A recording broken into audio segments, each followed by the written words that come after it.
এই যে আপনি আমার বাবার গায়ে হাত তুলেছেন। কি হচ্ছে এসব? তোর ভিখারি বাপের সাহস হয় কি করে এই কোটিপতি দন্তখোষের মেয়ের সাথে তোর মতো একটা লোফারের বিয়ের কথা বলে? আমার মা নেই, বাবাই আমার পৃথিবী, আর বাবার অপমান আমি কোনোদিনই সহ্য করব না। আমি আপনাকে চ্যালেঞ্জ করছি, আপনার মেয়েকেই আমি বিয়ে করব।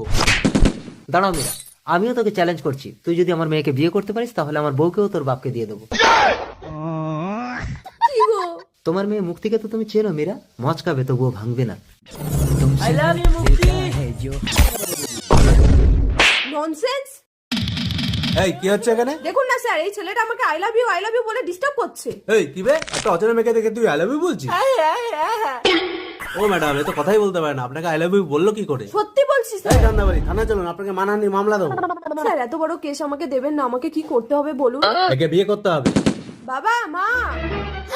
মুক্তি, তুই বিয়ে করে এসেছিস? ঠিক করেছি, নইলে ওই ভিখারির ছেলেটা যদি আমার মেয়েকে বিয়ে করতো তাহলে আমি তোমাকেও হারাতাম। দেখি বাবা মুখটা দেখি।